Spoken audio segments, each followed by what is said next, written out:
அனைவருக்கும் வணக்கம். Welcome to Kalam academy YouTube channel. So அந்த வீடியோ பதிவில் நம்ம என்ன பார்க்க போகிறோம் அப்படின்னா 2024 பிசி தேர்வு வருவது 100% உறுதியாகிடுச்சு. அதை பற்றின அப்டேட் நம்ம முந்தைய பதிவில் கொடுத்துருந்தோம். அந்த டிஎன்யூஎஸ்ஆர்பி தரப்புலேருந்து ஃபேக்ஸ் மெசேஜ் வந்து ஒன்று வெளியிட்டிருந்தாங்க இல்லையா? ஸோ அந்த ஃபேக்ஸ் மெசேஜை பற்றின அப்டேட் வந்து நம்ம கொடுத்துருந்தோம். அதாவது 2024 டு 25 உண்டான பிசியில் வந்து பார்த்திங்கன்னா வேக்கன்சி எவ்வளவு இருக்குன்றதை கலெக்ட் பண்ணுங்கன்ற மாதிரியும், அதே போல் 2016 ஓகேங்களா. ஸோ அதிலிருந்து டிஎஸ்பியா ஓகேங்களா, தமிழ்நாடு ஸ்பெஷல் போலீஸ்லேருந்து இருக்கக்கூடியவங்கள ஏஆருக்கு ப்ரொமோட் பண்ணுறக்கூடிய விஷயத்தையும் வந்து பார்த்திங்கன்னா இதற்கு அந்த ஃபேக்ஸ் மெசேஜில் வந்து சொல்லியிருந்தாங்க ஓகேங்களா. ஸோ அதனுடைய டீட்டெயில் வீடியோ வந்து நம்ம ஏற்கனவே போட்டிருந்தோம். அந்த வீடியோட கமெண்ட் செக்ஷனில் வந்து பார்த்திங்கன்னா சார் 2024 நோட்டிஃபிகேஷன் வந்தது அப்படின்னா அதற்கு கம்யூனிட்டி வைஸ் வந்து ஏஜ் லிமிட் வந்து எவ்வளவு இருக்குன்ற மாதிரி கேட்டுட்ருக்கீங்க. ஒரு சிலர் வந்து பார்த்திங்கன்னா அவங்களோட பர்த்டே டேட் வந்து மென்ஷன் பண்ணி கமெண்ட்டில் வந்து சொல்கிறீங்க, இந்த கம்யூனிட்டி என்னோட பிறந்தநாள் வந்து இந்த தேதி, எனக்கு வந்து பார்த்திங்கன்னா இந்த 2024 வரக்கூடிய பிசி தேர்வை வந்து எனக்கு அப்ளை பண்ண முடியுமா, என்னால் எழுத முடியுமான்ற மாதிரி ஒரு சில தொடர்ச்சியாக கேட்டுட்ருக்கீங்க. ஸோ அதை தொடர்ந்து உங்களோட சந்தேகத்தை போக்குவதற்காக தான் இந்த ஒரு வீடியோ பதிவு. ஸோ இந்த பதிவில் கொடுக்கக்கூடிய ஏஜ் லிமிட் வந்து பார்த்திங்கன்னா 2023 நடந்த பிசி தேர்வுக்கான ஏஜ் லிமிட்டை அடிப்படையாக வச்சு தான் இந்த பதிவை நம்ம ஷேர் பண்ணுறோம். நம்மளாம் ஒரு ஏஜ் லிமிட்டை கொடுத்து உங்களை கொலாஸ் பண்ண, அதாவது உங்களை கன்ஃபியூஷன் பண்ணணும் அப்படிங்கிற நோக்கம் எங்களுக்கு கிடையாது. ஸோ இந்த ஏஜ் லிமிட் பற்றின ஒரு ஐடியா நம்ம கொடுத்துட்டோம், இது தான் வரும்னு சொல்கிற மாதிரி நம்ம சொல்லிட்டோம் அப்படின்னா நீங்கள் இந்த வரக்கூடிய 2024 பிசி தேர்வை எதிர்கொள்ள படிப்பதற்கு வந்து உங்களுக்கு ரொம்ப ஈஸியாக இருக்கும், எந்த ஒரு டவுட்ஸுமே இருக்காது ஓகேங்களா.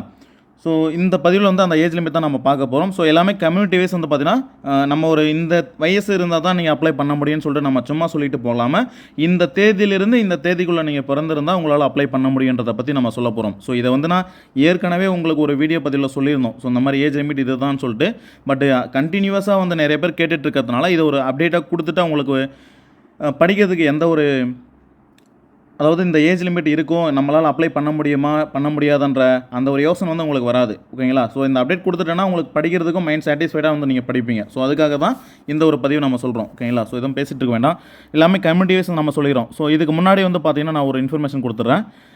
தமிழ்நாடு 2ஆம் நிலை காவலர் தேர்வுக்கான ஏஜ் லிமிட் 2024 நம்ம கொடுத்துருக்குறோம் ஓகேங்களா. ஸோ இதில் வந்து பார்த்திங்கன்னா டிஎன்யூஎஸ்ஆர்பி வாரியத்தால் வெளியிடப்படும் வயது வரம்பை இறுதியானது ஓகேங்களா. ஸோ இதில் கொடுக்கக்கூடிய தகவல் அப்படிங்கிறது நம்ம வந்து இந்த ஏஜ் இருந்தால் வந்து நீங்கள் கண்டிப்பாக அப்ளை பண்ணலாம் அப்படிங்கிறத நம்ம சொல்கிறோம் ஓகேங்களா. ஸோ இன்னும் ஒரு சிலர் வந்து பார்த்திங்கன்னா இதுக்கு முன்னாடி அந்த 2 இயர்ஸ் வந்து ரிலாக்ஸேஷன் வந்து கொடுத்துருந்தாங்க இல்லையா, அது இந்த 2024 ஆட் ஆகாமன்ற மாதிரி ஒரு சிலர் கேட்டிருக்கீங்க. ஸோ நமக்கு கிடைச்ச தகவல் வந்து பார்த்திங்கன்னா 2024 இந்த 2 வருஷம் அப்படிங்கிறது அந்த ஏஜ் எக்ஸ்ட்ரா இப்போ வந்து எம்பிசி டிஎன்சி பிசி முஸ்லீமு, ஸோ இந்த கேட்டகரி இருக்கிறவங்களுக்குலாம் மேக்ஸிமம் ஏஜ் வந்து 26 வரையும் இருந்தது. போன இயர் வந்து பார்த்திங்கன்னா ப்ளஸ் 2 இயர் எக்ஸ்ட்ரா கொடுத்து 28 வயசு வரையும் வந்து பார்த்திங்கன்னா உங்களுக்கு அப்ளை பண்ணுறதுக்கான தேதி கொடுத்துருந்தாங்க, புரியுதுங்களா. ஸோ அந்த ஏஜ் வந்து இந்த 2 வருஷன்றது இந்த இயருமே வந்து உங்களுக்கு தொடர வாய்ப்பு அதிகமாக இருக்குது ஓகேங்களா. நமக்கு கிடைச்ச தகவலை தான் நம்ம சொல்கிறோம். ஸோ இந்த ஏஜ் லிமிட் வந்து பார்த்திங்கன்னா உங்களுக்கு பிசி முஸ்லீம், MBC, DNC, SCA, ST, ex army, widow எல்லா கேட்டகரிக்குமே நீங்கள் எந்த பிறந்தநாள் எந்த பிறந்த தேதி இருக்கணுன்றதை நான் கிளியராக எக்ஸ்பிளைன் பண்ணிடுறேன். ஸோ ஃபஸ்ட்டு வந்து பார்த்திங்கன்னா பொது பிரிவினரில் வந்து பார்த்திங்கன்னா டிஎன்யூஎஸ்ஆர்பி போர்டு எக்ஸாம் பொறுத்த வரையும் ஜூலை ஓகேங்களா, ஜூலை 1ஆம் தேதியை தான் வந்து பார்த்திங்கன்னா அவங்க கால்குலேட் பண்ணுறாங்க எப்போவுமே ஓகேங்களா. அப்படி பார்க்கும்போது நீங்கள் வந்து 1/7/2024 இந்த தேதியிலிருந்து ஓகேங்களா, அந்த தேதியோட டேட் படி 18 வயசு வந்து பார்த்திங்கன்னா உங்களுக்கு நிறைவு பெற்றிருக்கணும் ஓகேங்களா. 18 வயசுக்கு உங்களுக்கு ஒரு நாள் கம்மியாக இருந்தாலுமே உங்களால் எக்ஸாமுக்கு அப்ளை பண்ண முடியாது. அதிகபட்ச வயது வந்து பார்த்திங்கன்னா 26. நான் இதில் ஆட் பண்ணியிருக்கிறது அந்த 2 இயர்ஸ் ஆட் பண்ணி, அதாவது அந்த எக்ஸட்ரா கொடுத்துருக்குற அந்த ரிலாக்ஸேஷன் 2 வருஷத்தை நான் வந்து இதில் இன்க்ளூட் பண்ணி தான் உங்களுக்கு நான் சொல்கிறேன் ஓகேங்களா.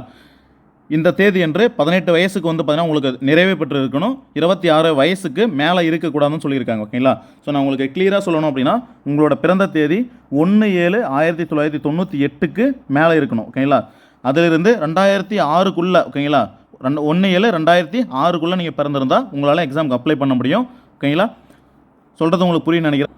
ஸோ அடுத்து பார்த்தீங்கன்னா பிசி முஸ்லீம், எம்பிசி, டிஎன்சி இந்த கேட்டகரியில் இருக்கிறவங்களுக்கு வந்து பார்த்திங்கன்னா 1/7/2024 இந்த தேதியின் கணக்கெடுப்பின்படி 18 வயசு உங்களுக்கு அதாவது 18 வயசு வந்து உங்களுக்கு ஆகியிருக்கணும். 28 வயசுக்கு வந்து மேலே இருக்கக்கூடாது. புரியுதுங்களா? ஸோ உங்களுக்கு மினிமம் 18 இயர்ஸ். நீங்கள் ஒரு நாள் கம்மியாக இருந்தால் கூட உங்களால் அப்ளை பண்ண முடியாது. 18 வயசு வந்து உங்களுக்கு ஆகியிருக்கணும். 28 வயசுக்கு மேலே ஒரு நாள் இருந்தாலுமே நீங்கள் அப்ளை பண்ண முடியாது. ஸோ குறிப்பிட்ட அந்த தேதியை பார்த்தீங்கன்னா 1/7/1996 1/7/2006 இதுக்குள்ளே நீங்கள் பிறந்திருந்தீங்க அப்படின்னா இந்த கம்யூனிட்டியில் இருக்கிறவங்க நீங்கள் எலிஜிபிள் தான். ஓகேங்களா? ஸோ சொல்கிறது உங்களுக்கு புரியும்னு நினைக்கிறேன். ஸோ அடுத்து பார்த்தீங்கன்னா எஸ்சி, எஸ்சிஏ, எஸ்டி. ஸோ இந்த கேட்டகரியில் இருக்கிறவங்க 1/7/2024 இன்றைய தேதியின் கணக்கெடுப்பின்படி 18 வயசு வந்து உங்களுக்கு நிறைவு பெற்று இருக்கணும். 31 வயசுக்கு மேலே இருக்கக்கூடாது. ஓகேங்களா? ஸோ டேட் ஆஃப் பர்த் பார்த்தீங்கன்னா 1/7/1993 1/7/2006 இதுக்குள்ளே நீங்கள் பிறந்திருந்தீங்கன்னா எஸ்சி, எஸ்சிஏ, எஸ்டி இந்த கேட்டகரியில் இருக்கிறவங்க எக்ஸாமுக்கு அப்ளை பண்ணலாம். ஓகேங்களா? ஸோ அடுத்து பார்த்தீங்கன்னா தேர்ட் ஜெண்டரில் வந்து பார்த்தீங்கன்னா 1/7/2024 இந்த கணக்கெடுப்பின்படி 18 வயசு உங்களுக்கு நிறைவு பெற்றிருக்கணும். 31 வயசுக்கு மேலே இருக்கக்கூடாது. ஓகேங்களா? ஸோ டேட் ஆஃப் பர்த் வந்து பார்த்தீங்கன்னா நீங்கள் மினிமம் 1/7/1997 அதிலிருந்து 1/7/2006 இதுக்குள்ளே நீங்கள் பிறந்திருந்தீங்க அப்படின்னா தேர்ட் ஜெண்டர் வந்து அப்ளை பண்ணலாம். ஓகேங்களா? ஸோ நெக்ஸ்ட்டு பார்த்தீங்கன்னா விடோ கேட்டகரியில் இருக்கிறவங்க வந்து பார்த்தீங்கன்னா 1/7/2024 இந்த தேதியின் கணக்கெடுப்பின்படி 18 வயசு நிரம்பியிருக்கணும். 37 வயசுக்கு அதிகமாக இருக்கக்கூடாது. அதே போல் 1/7/1987 1/7/2006 இதுக்குள்ளே நீங்கள் பிறந்திருந்தீங்க அப்படின்னா விடோ கேட்டகரி வந்து அப்ளை பண்ணலாம். ஓகேங்களா? ஸோ அடுத்து வந்து பார்த்தீங்கன்னா முன்னாள் இராணுவத்தினர். ஓகேங்களா? எக்ஸ்ஆர்மி வந்து பார்த்தீங்கன்னா 1/7/2024 இந்த கணக்கெடுப்பின்படி 47 வயசுக்கு அதிகமாக இருக்கக்கூடாது. ஓகேங்களா? 47 வயசுக்கு உள்ளே இருந்தால் நீங்கள் அப்ளை பண்ணலாம். 47 வயசுக்கு மேலே ஒரு நாள் அதிகமாக இருந்தாலுமே உங்களால் அப்ளை பண்ண முடியாது. ஓகேங்களா? அதாவது 1/7/1997 அதாவது 1/7/1997 2006 நீங்கள் பிறந்திருந்தால் நீங்கள் வந்து அப்ளை பண்ணலாம். ஸோ அதே போல் இராணுவம், கடற்படை, விமானப்படை பணியிலிருந்து ஓய்வு பெற்றவர்கள் முன்னாள் இராணுவத்தினராக கருதப்படுவர். ஓகேங்களா? ஸோ அது மட்டும் இல்லாமல் முன்னாள் மத்திய காவல் ஆயுதப்படையினர் கீழ்காணும் ஏதாவது ஒரு படைப்பிரிவிலிருந்து ஓய்வு பெற்றவர்கள், அதாவது நம்ம பேராமிலிட்ரின்னு சொல்லுவாங்க. ஓகேங்களா? பேராமிலிட்ரின்னு சொல்லுவாங்க. அது என்னென்னு பார்த்தீங்கன்னா BSF, CRPF, CASF, SSB, ITBP, NIA, Assam rifle இந்த மாதிரி இருக்கிறவங்க வந்து எக்ஸ்ஆர்மிக்கு வந்து நீங்கள் எலிஜிபிள் தான். ஓகேங்களா? இதில் ஏதாவது ஒரு ஃபோர்ஸில் இருந்து நீங்கள் விடுவிக்கப்பட்டிருந்தீங்க அப்படின்னா இந்த போஸ்ட்டுக்கு வந்து இந்த பிசி எக்ஸாமுக்கு வந்து நீங்கள் எலிஜிபிள் ஆகுவீங்க. ஓகேங்களா? ஸோ இந்த வீடியோ பதிவு மூலமா உங்களுக்கு ஒரு கிளியர் இன்ஃபர்மேஷன் கொடுத்துருப்போன்னு சொல்லிட்டு நம்புகிறோம். இதற்கு மேலேயும் உங்களுக்கு ஏதாவது டவுட்ஸ் இருந்ததுன்னா கமெண்ட் செக்ஷனில் கமெண்ட் பண்ணுங்கள். கண்டிப்பாக உங்களுக்கு நாங்கள் ரிப்ளை பண்ணுறோம். ஓகேங்களா? ஸோ அதே போல் இந்த வீடியோ கொடுத்ததுக்கான முக்கிய நோக்கமே இந்த 2024 பிசிக்கான நோட்டிஃபிகேஷன் வருவதுன்றது உறுதியாக கிடச்சி இல்லையா? ஸோ அந்த பிசி நோட்டிஃபிகேஷன் ரிலீஸ் ஆகிட்டு நீங்கள் வந்து இந்த எந்த ஏஜ் லிமிட், ஒரு சிலர் வந்து பார்டரில் இருப்பீங்க, ஒரு சிலர் வந்து இன்னும் 18 வயசு ஆகாமல் இருப்பீங்க.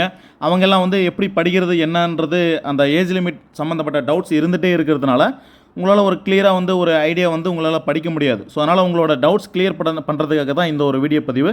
இந்த பதிவு பயனுள்ளதாக இருந்தது அப்படின்னா ஒரு லைக் பண்ணிவிட்டு, உங்களுக்கு மேலும் ஏதாவது டவுட்ஸ் இருந்ததுன்னா கமெண்ட் பண்ணுங்கள். இல்லாட்டி டிஎன்யூஎஸ்ஆர்பி சம்மந்தப்பட்ட எந்த ஒரு டவுட்ஸ் இருந்தாலுமே கமெண்ட் பண்ணுங்கள்.